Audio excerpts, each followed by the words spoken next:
Hi, I'm Antonio Centeno, the founder of Real Men Real Style. Today, I'm going to be giving tips to a man living in a tropical environment, and he's going to be going to someplace a lot more cooler. Okay, if you haven't already, please subscribe to this YouTube channel. By doing that, these videos will come right to you. In addition, if you like this, if you find it useful, I would appreciate it if you would like it down below. And last but not least, if you haven't grabbed my 47-page ebook, what are you waiting for? All right. This actually comes over from my friend Kevin. I know him on Twitter, and he's over in the Philippines. Antonio, I'm going to be flying to Seoul, Korea in November, and I need some advice on what to wear in the fall, where temps can go as low as 6 degrees Celsius. That's 43 degrees Fahrenheit for those of us over here in the United States.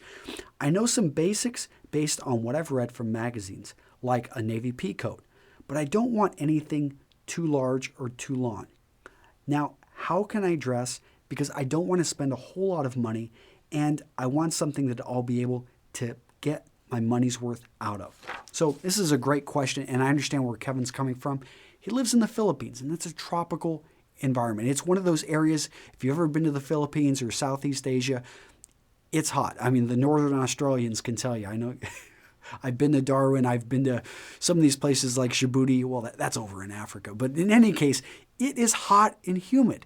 And there is no winter clothing in these places. And so this is a man who most of his life has been used to this type of weather. And he's going to be going to someplace, I mean, we're talking like a good 40-degree temperature drop. And so how should he dress? How should he even get the clothing together to dress for a trip like this? And do this without spending a whole lot of money. Well, the great part is he's going to South Korea. And South Korea is one of the better shopping destinations. So my first bit is that don't worry so much about this, because if you don't have something you need, you can pick it up in South Korea.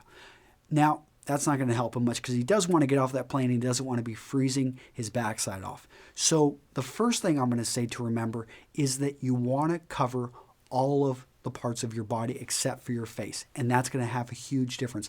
Oftentimes we think that we can put on a big, heavy jacket, not worry about anything around the neck, anything on the head, nothing on our hands, and we are losing a lot of heat from those parts of the body. We'll wear a very thin pair of jeans or one pair of trousers with nothing underneath, and we think that we're going to, that we're not going to lose as much heat.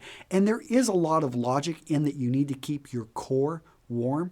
So I'm going to advise, one thing you can do is wear 2 undershirts, especially if you're finding a performance undershirt or one that's even made from wool. That's going to help keep you warm, and a sweater vest. Those are all great things to keep your core warm, but don't forget about your extremities. So keep all parts of your body not exposed to the air. I talked about it in one of my cold weather dressing videos, but I've done some research at one of the Army labs here in the United States, and they did show that you're going to lose as much heat from around your neck, from around your hands, as you would on almost any other part of your body, including your head. There's that wise tale out there that how does it go? You lose, 70 to 90% of the heat from your head.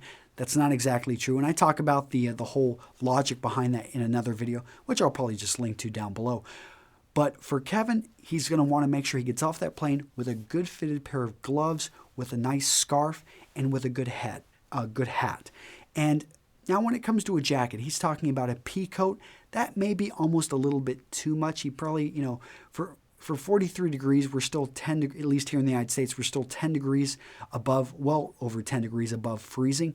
So a driving jacket would probably be just fine. What I'm going to say is instead look to layer and wear thermals underneath. So underneath your trousers, make sure to have a pair of thermal underwear. In addition, pay attention to the makeup of the clothing that you'll be wearing.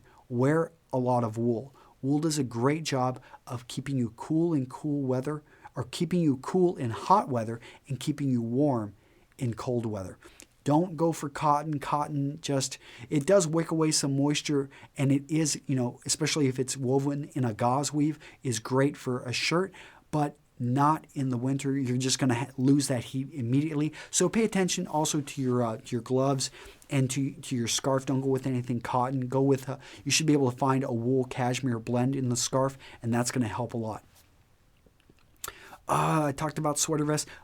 Boots. Make sure to go with a pair of nice dress boots. And that extra bit of covering, it's going to keep your ankles and part of your legs warm. And that's an area that a lot of men forget about. Did I miss anything? I think that covers about it. You know, I would recommend a trench coat possibly, but it sounded like you didn't want to go with a jacket that was really long. But I think a trench coat is really nice because even though it is long, what that does is it helps cover and protect that lower part of the body from the wind hitting you. And so it should be something you consider. I think they're very elegant. It's very classic. And if you get to invest in a good trench, that's something that you'll be able to use there in the Philippines as well, especially if it's an unlined trench. Okay. All right, guys. Hope that helped out. Kevin, good luck on your trip, and I will see you guys in the next video. Bye-bye.